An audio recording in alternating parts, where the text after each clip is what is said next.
Hello tout le monde, bienvenue dans cette nouvelle vidéo. Aujourd'hui je reviens avec un concept un peu différent que je pense peut-être faire tous les ans, histoire de juste faire un bilan de l'année passée et aussi voir quelles sont mes motivations pour l'année suivante. Je pense que ça peut être intéressant de voir comment j'évolue et aussi de faire des petites rétrospectives parce que c'est vrai que si on s'y penche pas, bon, on a tendance juste à avancer et comme je vous ai dit, si vous connaissez ma chaîne, j'aime bien avancer avec des buts que je me fixe. Donc voilà, le fait de les partager, le fait d'en parler, ben, ça les rend un peu vrais et ça me tient un peu responsable.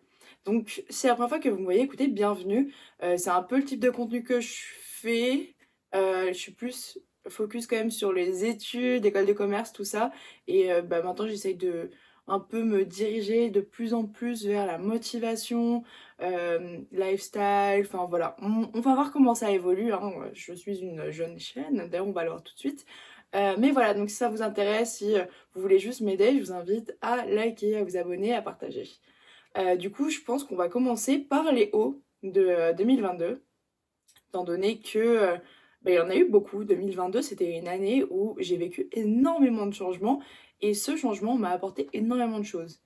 Par exemple, j'ai été embauchée en CDI, donc je suis arrivée en Suisse pour faire mon stage de fin d'études, ça s'est bien passé et bam, embauchée. Trop contente. Donc je travaille dans une start-up dans l'intelligence artificielle et ça, bah, c'est juste ouf, ça y est, c'est le point concret. Enfin, vraiment, toutes mes études, tout mon apprentissage, l'école de commerce, le lycée, tous mes redoublements, tout ça, bah, ça m'a mené à ce point culminant qui est l'embauche et le début de la vie active. Donc, c'était assez ouf. Je pense que je réalise pas encore que je suis plus tout à fait étudiante, mais c'est assez ouf. À côté de ça aussi, j'ai donc continué ma chaîne YouTube. Donc, comme je vous ai dit, elle a 2 ans. Et en 2 ans, et donc là en 2022, j'ai atteint donc les 2000 abonnés. Je les ai dépassés d'ailleurs, là je pense qu'on est environ à 2500, un truc comme ça, quand vous verrez la vidéo. Mais du coup, c'est assez ouf. Je vous en ai parlé dans une de mes dernières vidéos que j'aimais pas trop parler de mes projets, voilà, que juste quand j'en parle, je sais pas, ça sème le doute. Donc c'est quelque chose que j'ai un peu mené en solo, mine de rien, YouTube. J'en ai pas parlé à beaucoup de monde. J'en parle en général pas forcément, même à mes potes. C'est quelque chose que je garde vraiment très près de moi. Et voilà, juste, je suis trop contente que juste on ait grandi organiquement ensemble. Pour ceux en plus qui regardent cette vidéo, enfin c'est assez ouf. Moi, ça me fait trop plaisir. J'ai l'impression vraiment de bah, d'en aider pour certains et juste, moi, je suis contente de faire ça et j'espère qu'on va continuer 2023, 2024, enfin bref, le plus longtemps possible à trouver bah, des nouvelles idées et aussi moi des sujets que j'aimerais bien aborder avec vous. D'ailleurs, si vous avez des idées, n'hésitez surtout pas à les mettre en commentaire, ça m'aiderait parce que c'est vrai que parfois, je me creuse la tête. Parfois, c'est pas facile de trouver des trucs qui sont pas déjà abordés, qui sont pas trop bateaux, qui sont pas trop putaclic, enfin voilà. Donc n'hésitez pas. À côté de ça, j'ai eu l'opportunité aussi de voyager dans pas mal de pays. Je crois que j'ai fait plus de 5 pays cette année. Donc il y a eu évidemment le boulot qui m'a fait voyager, je crois, dans 2 pays. Mais aussi j'ai vu mes copines. On a fait quelques pays, quelques soirées et tout. Donc c'était assez ouf. Et en parlant de copines, il y en a pas mal qui sont venus me voir en Suisse. Donc ça m'a fait trop trop plaisir. Euh, c'est cool parce que c'est vrai que je suis un peu la seule du groupe à vraiment avoir commencé une vie ailleurs. Et je sais pas, au début, je savais pas trop comment gérer, à quel point est-ce que j'étais encore dans mon groupe de copines en France, à quel point je devais recommencer ma vie ici. Et c'est vrai que c'était un peu dur de trouver cette balance, enfin vraiment de trouver mon équilibre. Et maintenant ça va, genre c'est cool. Je pense qu'on a trouvé un bon équilibre, mais c'est vrai que parfois, voilà, c'est vrai que ça me manque un peu d'être avec mes copines, d'aller au café à Paris. Enfin, vous voyez, la Suisse, c'est pas trop café-terrasse. Mais bon, c'est pas grave. Moi, je reprends à zéro. J'habite ici, j'adore, mais c'est juste un autre mode de vie. Et finalement, pour le reste des hauts de 2022, étant donné que j'ai fait quand même pas mal de home office, et ben j'ai pu vraiment faire d'autres trucs du coup de mes journées. Et donc vraiment découvrir, par exemple, le skincare, c'est quelque chose que j'ai un peu découvert, j'ai fait mes petites recherches, c'est quelque chose qui me fait plaisir, mais aussi j'ai découvert le macramé, donc faire, je sais pas si vous voyez, genre les trucs où t'accroches un pot de fleurs avec des cordes et c'est joli. Voilà, j'ai fait un peu de poterie, j'ai fait le sport, du coup aussi j'ai fait mon premier triathlon, j'ai fait ma première Spartan Race. Genre c'est ouf, il s'est passé trop de trucs dans mon année alors que Enfin, vous savez, vu que je travaille, je sais pas, j'ai l'impression que j'accomplis pas beaucoup de choses et bah, là, maintenant, juste d'en parler, je trouve ça assez ouf, bah, voilà, cette année, franchement, comme je vous ai dit, c'était assez cool. Donc il y a pas de haut sans bas et personnellement, les bas cette année, ils m'ont frappé mais vraiment genre super fort. Je sais pas ce qui s'est passé, mais c'est une année vraiment charnière où, j'ai eu tellement de transitions que, je sais pas. Il y a émotionnellement, psychologiquement, ça a été très, très dur. Il y a eu beaucoup de stress, donc dû à l'emploi, dû, juste, à être loin de ma famille, loin de mes potes, d'être vraiment ancrée dans quelque chose de nouveau, rencontrer des nouvelles personnes. C'était vraiment constamment sortir de sa zone de confort, vraiment créer constamment, c'est ça la création en fait de ma vie ici. Donc ça je suis une personne un peu stressée, hein, si vous me connaissez, je suis facilement, en petite angoisse, voilà. Mais là franchement j'ai appris énormément, mais c'est vrai que c'était assez dur. Après j'ai l'impression aussi que j'ai appris énormément sur moi. Avant j'étais un peu le type de personne qui allait, heu, recevoir des émotions et juste, les balayer loin de moi et donc garder ce mur et pas me laisser impacter par mes émotions ou juste ne pas les calculer. C'était ma technique, la fuite en fait, ne pas calculer mes émotions et en fait cette année j'ai décidé vraiment de m'ouvrir, voilà, de les accepter, de les gérer et c'était mais genre tellement dur et maintenant je suis contente parce que je commence enfin, voilà, à un peu, appréhender mieux, la vie mais c'est vrai que pendant un temps, genre, c'était super dur et ça m'a mise vraiment dans des situations de stress, surtout avec le travail et tout, enfin bref. La routine. Aussi à côté de ça, donc je suis en recherche de travail. Voilà, je suis bien dans ma compagnie, mais le truc c'est que, je sais pas, j'ai besoin, voilà, de changer, ça y est. J'aimerais bien travailler dans une grosse boîte, j'aimerais bien juste essayer, cette expérience-là, j'aimerais bien avoir plus de responsabilités. Voilà, donc la recherche de travail aussi, c'est pas facile parce que quand tu commences à être dans des processus de recrutement, bah, tu te projettes en fait, tu t'imagines avec ces gens, tu te fais déjà des films et voilà, donc c'est un peu dur. Mais ouais, et à côté de ça aussi, j'ai commencé le babysitting étant donné que donc je travaille en start-up et c'est vrai que les fins du mois, c'est pas toujours ça, surtout la Suisse, c'est vraiment excessif niveau prix. Donc voilà, c'est pas négatif parce qu'en soi ça me dérange pas, enfin ça me permet de faire des trucs alors que j'aurais pu peut-être, je sais pas, regarder Netflix ou voilà. Mais c'est vrai que le fait d'avoir YouTube, de faire le babysitting, de travailler en start-up en plus, donc un truc hyper productif tout le temps, c'est marche ou crève un peu comme mentalité, donc c'était vraiment, voilà, beaucoup. Donc ça c'était pour les bas 2022. Donc voilà, c'était une année vraiment où il s'est passé mais 15 000 trucs, j'ai l'impression que j'ai jamais vécu autant de trucs en une année tout en genre travaillant, genre je trouve ça ouf. Donc maintenant on va voir 2023 comment je vais avancer en fonction de certaines catégories. Et on commençait par niveau carrière.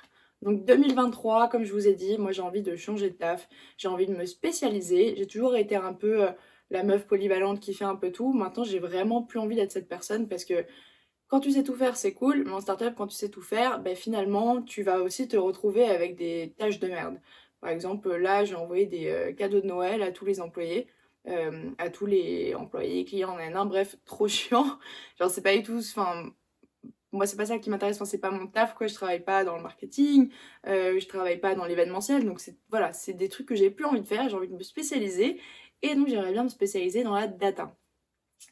Donc là, je suis dans quelques processus de recrutement, donc j'aimerais bien avoir un nouveau taf qui paye un peu mieux, être spécialisée et vraiment pouvoir vraiment me dire genre ça y est, là je suis dans la vie active. Je pense que tant que je serai pas sortie de ce truc de start-up, j'arriverai pas encore à me dire à 100% que ça y est quoi.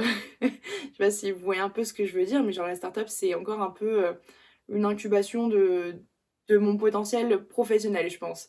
Même si je développe énormément de skills, peut-être même plus que si j'étais dans une grosse compagnie, mais j'ai envie voilà, de me lancer maintenant, d'arriver dans une grosse compagnie et de poser mes couilles sur la table. Au niveau de YouTube, donc deuxième catégorie d'objectifs pour l'année 2023, j'aimerais bien vraiment développer plus ce sens de communauté. J'ai remarqué qu'il y a pas mal de gens qui viennent sur ma chaîne et vu qu'ils se renseignent pour les écoles de commerce, les études, nanana, eh bien ils reviennent pas forcément. Et bah, c'est quelque chose que je trouve un peu dommage étant donné que, je sais pas, genre, c'est normal qu'on s'intéresse pas trop à ma personnalité parce que je suis plus dans un contenu éducatif, mais en même temps, j'aimerais bien, voilà, avoir des abonnés qui sont là, parfois j'en reconnais d'ailleurs dans les commentaires, ça me fait grave plaisir. Et je sais pas, juste évoluer en même temps que ceux qui me suivent, ça me ferait trop plaisir. Donc pour ça, je pense que je vais essayer de poster un peu plus sur Instagram, partager un peu plus. Parce que c'est vrai que j'ai un peu du mal, je suis pas très active. Parce que c'est vrai qu'aussi je travaille toute la journée, donc je sais pas trop quoi vous partager. Et déjà, je suis pas une pro niveau photo. Mes photos, elles sont vraiment pas très jolies pour la plupart. Donc voilà, je me dis même les stories, je sais pas. Si vous avez des conseils, si vous avez, je sais pas, des choses sur lesquelles je pourrais parler, des contenus, des formats qui vous intéresseraient, dites-le moi parce que franchement, je suis perdue niveau réseaux sociaux. Et aussi pour finir niveau YouTube, je me disais que peut-être ce serait plus intéressant de faire des contenus un peu plus vlog, donc où vraiment je vous emmène faire une journée avec moi, par exemple le triathlon, par exemple aussi les activités dont je vous ai parlé, genre les skincare, la poterie, nanana, trucs qui me plaisent. Et pourquoi pas aussi des défis. Genre, je sais pas, je pensais à un truc, une idée de vidéo. Comment est-ce que j'apprendrais l'anglais maintenant si je revenais à zéro? Parce que du coup, je sais pas si vous savez, mais je suis bilingue. Je travaille full en anglais, donc maintenant l'anglais c'est vraiment quelque chose que je maîtrise. J'ai eu 940 au TOEIC. D'ailleurs, c'est trop drôle parce que ma vidéo qui a le plus marché sur cette chaîne pour l'instant, c'est une vidéo où je parle du TOEIC. Et genre, j'étais mais en pyjama sur la vidéo. Le fond, genre c'est l'appartement, il est pas du tout rangé, c'est une catastrophe. Un énorme bouton là et c'est celle qui marche le plus. Je crois que je suis à 30 000 vues et je sais pas quoi faire. Parce qu'elle est bien en soi. Le contenu, il est intéressant, il est constructif, mais juste genre je suis horrible sur cette vidéo. Voilà, dites-moi si vous avez d'ailleurs des conseils pour je sais pas, parce que je sais pas si j'ai envie de la refaire, genre je sais pas. Donc voilà, pour YouTube, c'est un peu ce que je pensais faire. Niveau argent maintenant, je compte déjà continuer à rembourser mon prêt. Comme vous le savez, je crois que j'ai 50 000 € à rembourser. Je crois que je suis environ 40% de mon remboursement total, donc c'est pas mal. Euh, mais d'un autre côté, voilà, ça prend quand même une grande partie de mon revenu tous les mois et c'est un peu handicapant étant donné que je travaille en start-up. Donc à la fin, il me reste pas énormément parce que les loyers ici en Suisse, ils sont vraiment excessifs. Euh, donc voilà, continuer à rembourser mon prêt, c'est déjà bien. Aussi, j'aimerais bien, si possible, me créer une nouvelle source de revenus. Je sais pas comment, genre soit par un investissement ou un truc, genre, mais j'aimerais bien vraiment développer une nouvelle source de revenus. Parce qu'en fait, j'ai pas de plan de sécurité. J'ai pas d'épargne particulière. C'est-à-dire que là, si je me fais virer, s'il se passe n'importe quoi, catastrophe naturelle, je reviens à zéro en fait. J'ai rien qui va me sauver. Mais donc pour ça, il faudrait que je me renseigne sur l'investissement. Comme vous voyez, je suis un peu perdue. Donc pourquoi pas prendre un rendez-vous avec un conseiller en gestion de patrimoine ou quelque chose pour vraiment juste me renseigner, voir ce que je peux faire, comment je peux économiser et comment déjà je peux me créer un fonds de sécurité, genre une épargne de sécurité, s'il se passe n'importe quoi. Enfin, la dernière catégorie, c'est au niveau personnel. Je pense déjà que cette année, j'ai beaucoup appris sur moi. J'ai aussi lu quelques livres de développement personnel. C'est pas quelque chose que j'aime à la base, mais là, cette année, j'ai kiffé. J'ai lu donc les accords Toltec et les 5 blessures qui vous empêchent d'être vous-même. Et sincèrement, j'ai kiffé et ça m'a grave permis de faire une grosse rétrospective sur moi. Et je pense de devenir une meilleure personne, mine de rien. Donc, je vais continuer là-dessus. Je vais continuer à lire. Je pense que ça, c'est un bon objectif de continuer à lire sur du développement personnel. C'est quelque chose que je kiffe et voilà, j'aime bien me cultiver intérieurement. À côté de ça, j'aimerais bien aussi me rapprocher un peu de ma famille. Je suis proche de mes parents, de ma grand-mère, mais c'est vrai qu'avec mon frère, c'est un peu plus compliqué de garder le lien. Je sais pas pourquoi, on s'entend super bien, hein, mais j'aimerais bien vraiment être plus investie dans sa vie, l'appeler plus souvent, prendre plus souvent des nouvelles. C'est quelque chose que je fais avec mes parents, avec ma grand-mère, mais avec lui, je sais pas. Ça vient pas naturellement. Après, on est vraiment très très différents pour le coup avec mon frère. Euh, et voilà, j'aimerais bien vraiment investir dans cette relation. Je pense que c'est parmi les personnes que j'aime le plus au monde. Et donc voilà, j'aimerais bien trouver un angle d'attaque pour vraiment me rapprocher de lui. Parce que je sens que j'en ai besoin et enfin c'est la famille, c'est vraiment ce qu'il y a de plus important. Aussi, j'ai envie de continuer à sortir de ma zone de confort. Donc ça c'est un truc, j'ai l'impression que je fais ça quotidiennement. Je pense que genre, je vis pas un jour sans sortir de ma zone de confort et c'est quelque chose qui vraiment me permet d'avancer. Parfois, c'est vraiment très, très, très, très, très dur. Mais voilà, je fonce et je pense qu'il faut que je continue pour bah, juste développer des skills, pour m'améliorer, pour être encore plus polyvalente que maintenant. Et voilà, et donc première étape, je pense, c'est d'apprendre à faire du crochet ou à coudre. Ça, c'est un truc que j'aimerais bien faire en 2023. Donc on va voir ce que ça donne. Mais ce serait vraiment un truc que j'aimerais bien essayer, que j'aimerais bien maîtriser. Je trouve ça trop cool. Et je suis méga targetée sur les réseaux. Par exemple, sur les Reels, sur Instagram, je suis full targetée crochet. Et du coup, ça me donne trop envie. Donc voilà, donc 2023, on va voir ce que ça donne. On se revoit bah, du coup dans un an pour refaire le bilan de 2023. Et j'espère que vous avez aimé cette vidéo. Abonnez-vous, partagez, aimez. Ça m'aiderait énormément. On se dit à la prochaine fois. Bye!